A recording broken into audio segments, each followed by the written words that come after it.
इस बात को सुन के आप लोग सोच में पड़ जाएंगे, क्या ऐसी चीज़ें भी एग्जिस्ट करती हैं। ये बात है सन 1993 की, राजस्थान के एक छोटे से गांव की, जिसका नाम था दालचीड़ी। यहाँ पे एक छोटी सी लड़की जिसकी उम्र 16 साल की थी, उसका बाल विवाह तय किया जाता है। एक रोज़ वो लड़की अपनी सहेलियों के साथ एक गांव के कोने में खेल रही थी। उस रोज़ मौसम थोड़ा ठीक नहीं था, तेज़ हवाएं भी चल रही थी। वो लड़कियां अपनी खेल में पूरा मग्न होके भूल जाती हैं कि उन्हें घर वापस भी लौटना है। तभी उन्हें पता चलता है कि रात के 9:30 बज चुके हैं, तो उन्हें घर वापस लौटना चाहिए। अब वो लड़की अपनी सहेली के घर के पास खेल रही थी, तो उसे अपने घर का रास्ता थोड़ा ज़्यादा तय करना था।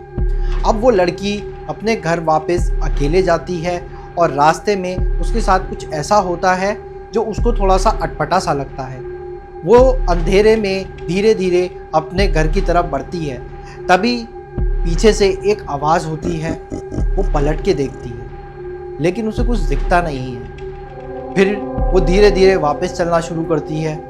फिर उसे अपने बालों पे एक हवा का झोंका महसूस होता है। ये महसूस करके वो बहुत ज़्यादा डर जाती है और भागते भागते अपने घर पहुंचती है।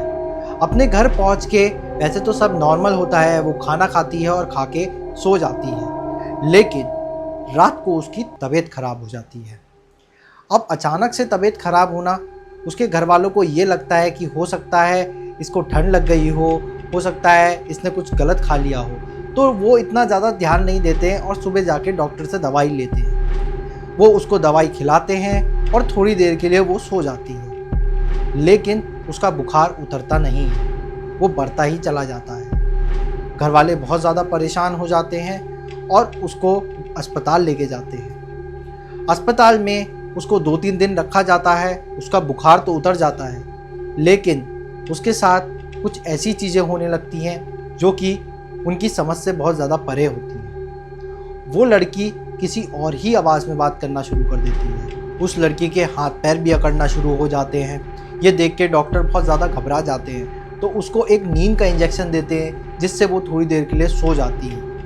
डॉक्टरों को लगता है कि उसको कुछ दिमागी बीमारी हो गई है, लेकिन वो एक छलावा था जो कि उसे पिछली रात अपनी दोस्त की घर से वापस आते हुए लग गया था। उस लड़की के माँ बाप भी बहुत ज़्यादा घबरा जाते हैं और उनको इस चीज़ की भी चिंता होती है कि शादी सर पे है और लड़की की तबीयत खराब है। ये बात किसी को पता ना चल जाए तो वो लोग उस लड़की को घर ले आते हैं।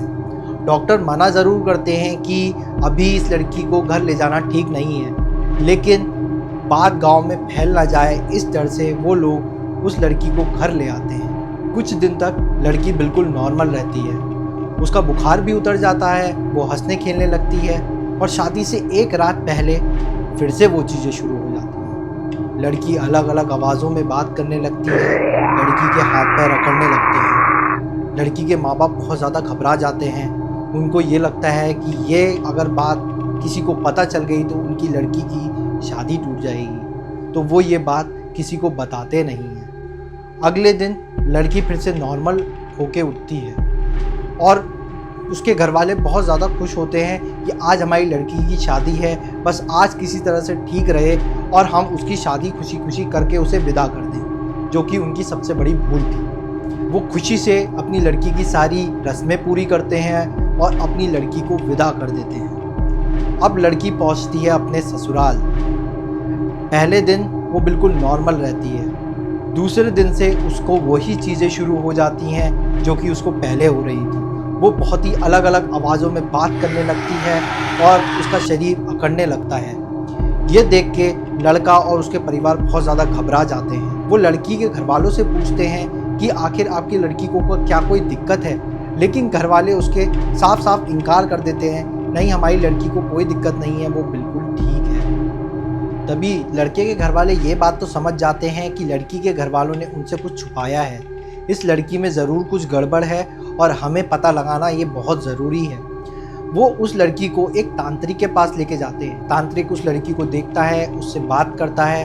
वो ये चीज़ तो समझ जाता है कि ये एक आम लड़की नहीं है, इसके साथ कुछ गड़बड़ हुई है। तभी वो कुछ उपाय करता है और कुछ सामग्री उनको देता है कि वो ये उपाय करें, 4 दिन तक लड़के के घर वाले सारी विधियाँ जैसे तांत्रिक ने बताई थी सारी उसी अनुसार करते हैं। उस दौरान लड़की बिल्कुल नॉर्मल हो जाती है, जैसे उसके साथ कभी कुछ हुआ ही नहीं था। ये देख के लड़के के घर वाले बहुत ज़्यादा खुश हो जाते हैं, तो उन्हें लगता है कि अब हमें शायद इन सब चीज़ों से छुटकारा मिल गया है। वो बहुत ज़्यादा खुश हो जाते हैं और 4 दिन बाद जैसे कि तांत्रिक ने कहा था, वो उसके पास उस लड़की को वापस लेके जाते हैं ताकि वो उनको बता सकें कि हमारी लड़की नॉर्मल हो गई है, अब कोई उसके साथ दिक्कत नहीं है। लेकिन जब वो वहाँ पहुँचते हैं तब उनको ये देखने को मिलता है कि वो तांत्रिक मर चुका है। अब ये देख के वो लोग बहुत ज़्यादा घबरा जाते हैं, उनकी हालत बहुत ज़्यादा ख़राब हो जाती है। अगले दिन उस लड़की का फिर से वही रूप सामने आता है और इस बार बहुत ज़्यादा भयानक रूप सामने आता है। वो लड़की अलग आवाज़ में उनको कुछ ऐसा बोलती है जो उनके रोंगटे खड़े कर देगा। वो लड़की अलग आवाज़ में बोलती है कि तुम कितनी कोशिश कर लो लेकिन मुझे इस लड़की से अलग नहीं कर पाओगे, और जो भी मुझे इस लड़की से अलग करने की कोशिश करेगा उसका वही हश्र होगा जो उस तांत्रिक बाबा का हुआ। ये बात सुन के वो लड़के के घर वाले बहुत ज़्यादा डर जाते हैं, उनकी हालत बहुत ज़्यादा ख़राब हो जाती है। वो अपने रिश्तेदारों को ये बात बताते हैं, तभी उनमें से एक रिश्तेदार उनको बालाजी जाने का सजेशन देता है। वो लोग सारे रीति रिवाजों को मानने के बाद उस लड़की को बालाजी के पास लेके जाते हैं। बालाजी के दरबार जाने के बाद लड़की अपने आप को बुरी तरीके से मारने पीटने लगती है, इतनी बुरी तरह से कि मानो आज ही अपनी जान ले लेगी। तभी एक भयानक सी आवाज़ आती है और वो ये बोलती है कि अगर तुमने मुझे इस लड़की से अलग करने की कोशिश करी तो इस लड़की के साथ यही हश्र होगा। अगर मेरे को अलग करोगे तो ये लड़की भी नहीं बचेगी। आगे वो ये बताता है कि मैंने इस लड़की के साथ फेरे लिए हैं और अब मैं इस लड़की के साथ जुड़ चुका हूँ। अगर इस लड़की को तुम जिंदा देखना चाहते हो तो मुझे अलग करने की कोशिश बिल्कुल मत करना। मैं किसी को तकलीफ़ नहीं दूंगा, लेकिन मैं इस लड़की को छोड़ूंगा भी नहीं। उसका बहुत दिनों तक इलाज वहाँ पे चलता है। जब कोई निष्कर्ष नहीं निकलता तो वहाँ के लोग भी उनको बोल देते हैं कि आप इनको यहाँ से ले जाइए, क्योंकि अगर हमने इस छलावे को अलग करने की कोशिश करी तो शायद ये लड़की भी अपनी जान खो देगी। फिर हार के वो अपने घर वापस आ जाते हैं। कुछ दिनों बाद वो ये मान लेते हैं कि शायद ये हमारा नसीब है और अब हमें इसी के साथ जीना पड़ेगा। ऐसे ही करते करते आज 2024 हो गया और वो लड़की आज भी ज़िंदा है, लेकिन वो रूह आज भी उसी के अंदर है। और कभी कभी जब वो रूह सामने आती है तो वो एक ही बात बोलती है कि जिस दिन ये लड़की मरेगी मैं इसको अपने साथ लेके जाऊंगा, और इस बीच में अगर तुमने इसका इलाज कराया या इसको मुझसे अलग करने की कोशिश करी तो वही अंजाम होगा जो उस तांत्रिक का हुआ था।